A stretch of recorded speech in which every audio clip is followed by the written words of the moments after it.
Get ready to dive into the comic book realm, where heroes rise and villains take the helm. We're here to dissect the stories and the art. Our source material, we tear the panels apart. And welcome to the Source Material Comics Podcast. We are returning with our second installment. And when I say returning, we are returning. Returns. We have returned.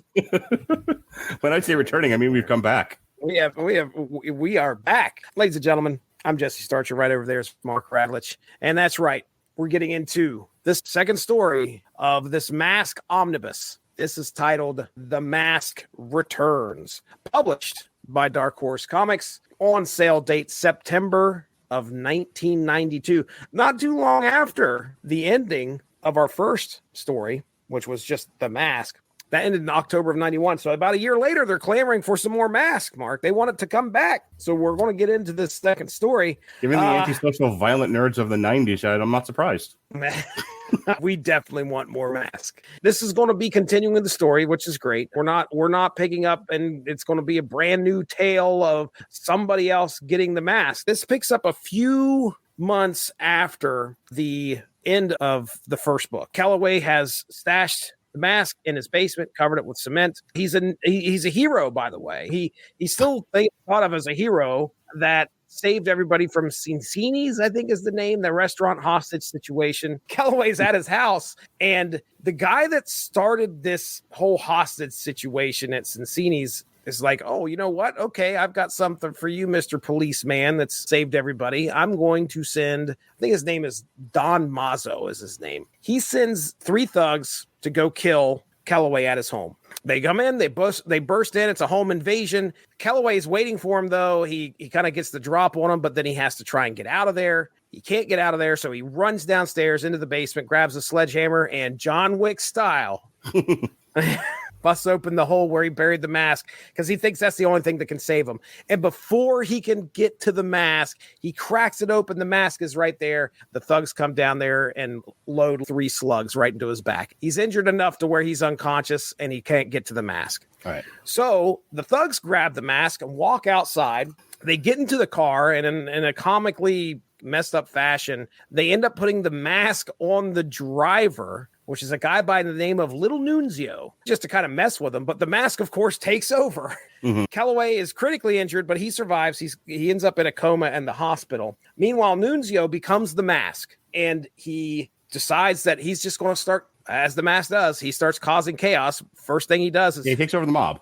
And then he's and then he's like, all right, we're able to expand our territory. Like, well, if you do that, there's going to be a war. And then he blows up the other mob. Right. He's trying to create this criminal empire by taking everybody else out.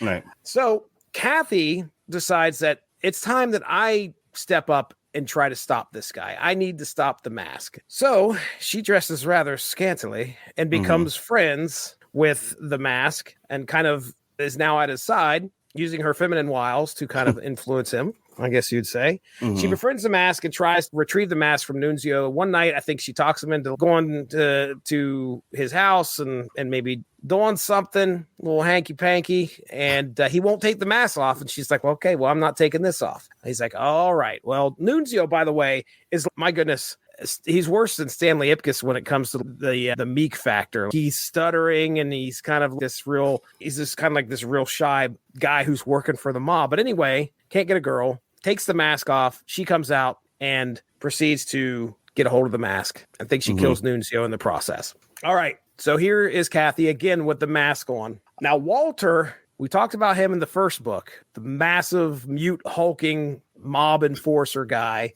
Yeah. He's actually in jail, and Don Mazzo gets him out and says, I need you to protect me. Mm-hmm. I need you to protect me from the Mask. All right, no problem. Calloway, meanwhile, awakens from his coma. Catherine ends up finding Don Mazzo and confronts him, only to be shot by Walter. Walter unloads a shotgun into her stomach or her chest, and she sees a hole. I think this is the first time she's been shot. She falls over. She wakes back up. She's like, oh, okay. Well, obviously I'm invulnerable because I wear this mask. And then she gets shot again. Walter shoots her again. So we get this great battle between Walter and the Mask. Walter and Kath on this pier. Calloway ends up figuring out that it's Kathy possibly wearing the mask after he wakes from his coma, and he heads down there driving a car onto the pier while Catherine is trying to face off with Walter. And at some point in this warehouse, after she, I think, has shot Walter a couple times, she's like, all right, I know what you want. You want the mask. And Walter is, you could tell at one point he's grabbing her head, trying to rip the mask off and stretching her a la cartoon style, trying to pull this mask off, and it won't come off. And she finally takes it off of herself, takes it and lays it down. And she's like, if this is what you want, you can have it. And about that time, Walter goes to grab it, and a car comes flying into the warehouse. And sure enough, it's Kellaway who hits Walter with a motherfucking car. Sending him and the mask into the body of water. So yeah, at the end of book 2, Walter's in the drink. He got hit by the car. The mask is gone. Kellaway is. By the way, the bit with Nunzio and the mask, where it's just like, I want to kiss you, but not with a mask on. So he takes it off, and that's how she tricks him. That's in the movie. Yes. Well, a lot of I started to get some vibes from this book that's in the movie. Like between book 1 and book 2, there's a lot. They definitely took bits and pieces of book 1 and book 2 and put them in the movie. Right. The whole villain getting a hold of, or somebody that works for the villain, because Nunzio, again, not. Well, this one, it's Dorian gets it. Yeah, in the movie, Dorian gets it, and he's the mob boss. Yeah, but Nunzio is not anywhere near a boss. As soon as he's the fucking driver. Oh, I love when the mob figured that out too. It's like, isn't he our driver?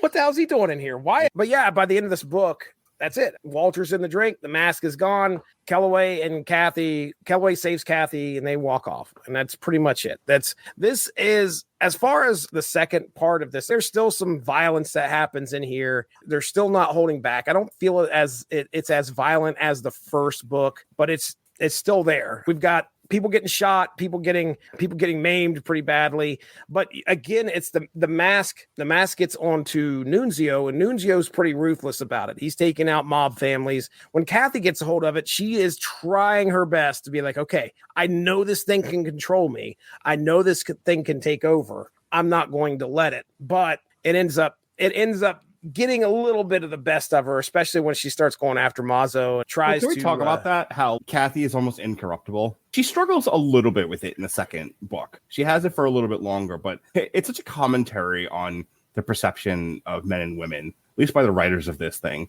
that all the men, again, I in the first episode of this podcast series that we're doing, I compared it to Lord of the Rings. It's such a Galadriel moment where Frodo just offers her the ring, and she's just like, I would become the most powerful, most beautiful fucking. She turns green and shit, and she's like, oh yeah, oh, take it back, no thank you. As you can see, you should not give this to good, powerful people. None of us can resist the corruption, right. And that's kind of how they write her, where she's definitely feeling the tug and pull of this thing, but the guy succumbed to it so easily. This mask, the guy's like a little bit of power and invulnerability, and they go crazy and murder half the town. Right. She puts the mask on. And she's like, I just have this one task. I'm literally wearing this mask to not die. And then as soon as we're done here, I'm taking it off. And it's like, I don't know. Have you met women? They could be a little vengeful. They could be. I know that's something that runs through their blood. That happens. Like women are incorruptible. Come on. No. Yeah, it's a little ridiculous to me. I think there's almost like there's like a fantasy in comic book writers about how they see women. And we get very caught up in the two extremes. They're either Power Girl with the tits window, or they're a woman in a fridge in a Green Lantern comic, and there is no in between. But and I think a lot of writers just have like fantasies of women of these being pure, incorruptible, powerful creatures who make men better by their mere existence. And again, I say, have you actually talked to a girl? Mm. Not that there aren't great women out there. There obviously are. There are sane women. I've never met one, but I'm sure they exist. But this idea that all the men are so easily corruptible, but this woman can fucking keep it together. Come on. I'm so tired of it. That's my one comment about the second book. Not that I didn't like it. I like the whole thing, most of it.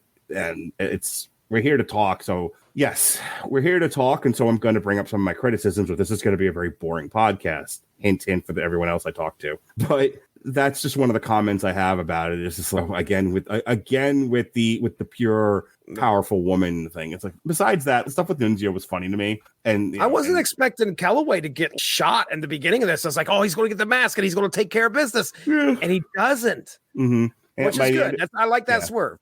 I like between the mask and the mask returns. It's a nice little redemption arc for Calloway. He's back on the force. The mask has been dealt with. He's learned through these 2 books that power corrupts. Absolute power corrupts absolutely, and you must remain true to your soul. It's a nice little story. Of course, the woman has no arc and goes nowhere and does nothing. She's just awesome because all women are awesome. and that's it. That's the mask for you. And the mask is, by the way, I don't know if throwing it in the water, because the movie does this too. The movie, at the end of the movie, if Jim Carrey throws it off a bridge into the water, and whoever's driving the car with him, I don't remember which character this is, but he dives into the water after it. And in both cases, I thought, this is not how you get rid of a dangerous artifact. Yeah, at the end of book 2. Could you imagine like that's Lord of the Rings? Where it's just like throw it in the brook. Just throw it in the pond. Throw it back into the creek where Gollum found it before. Yeah, sure. I think there's a lesson in Lord of the Rings. Don't throw things in the body of water. It can be found.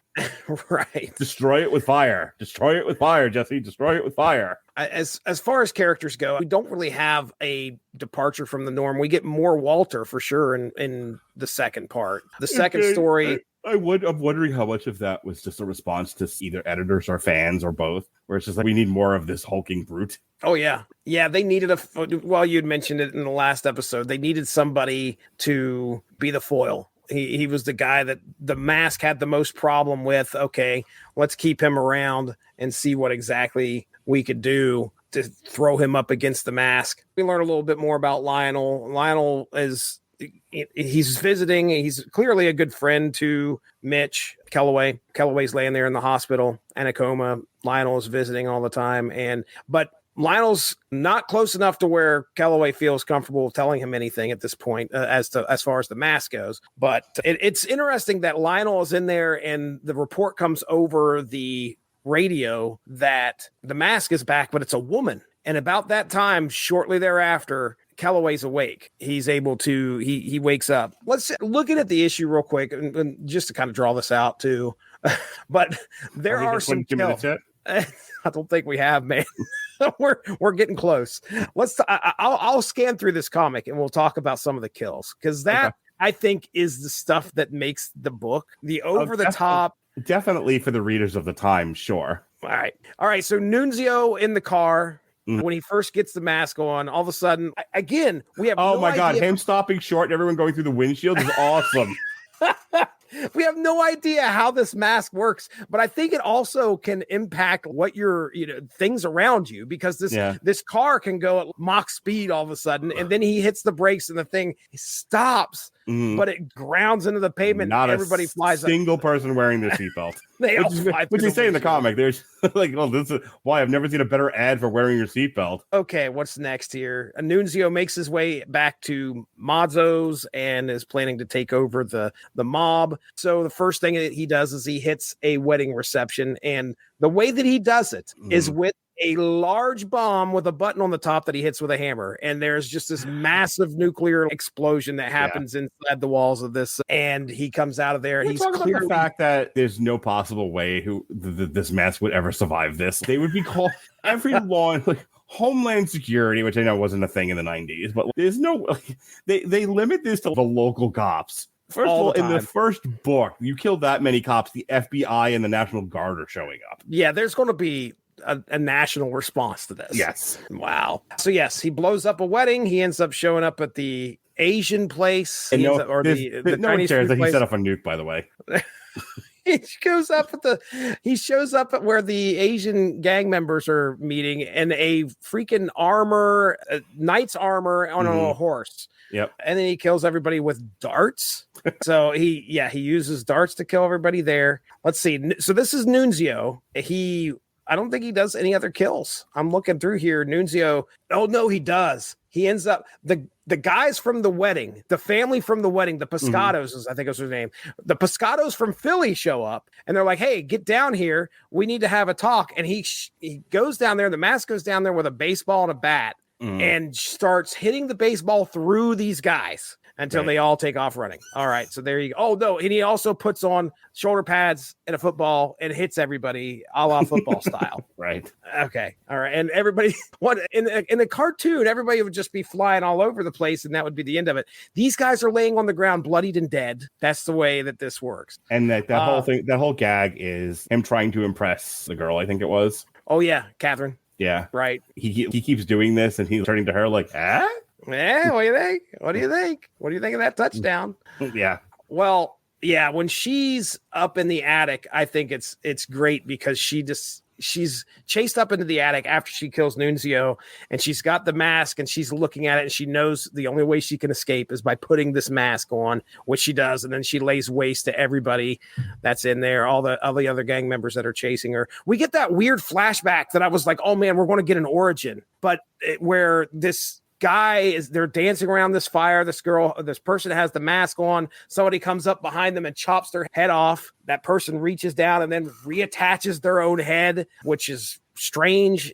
And I think she sees this through a dream sequence. Doesn't go anywhere. We just see where somebody had stole the mask, and that's how it kind of got to the United States. But yeah, that's about it. We get the battle between Catherine and Walter. I like that. I love the fact that he just shows up and he's like, nobody can control Walter. Everybody tries. And there's that real disturbing moment where he's talking, the guy that's hired him for protection, Don Mazzo, is like, hey, I've got you out of jail, man. Come and take, I just need you to do protection. And Walter, all he's doing, he doesn't say a word, but he grabs a knife and he just starts slicing his own face. Yeah. And he's smiling while he's doing it. It is freaky. And then he takes, I have no idea why he does this. He pulls the blood in his hand and then just flicks it onto. Let him know you can't fuck with me. It's just weird. But so Walter is just. You ever fucking draw blood from somebody and just smear it on your own face, Jesse? Can't say that I have. Well, when you do,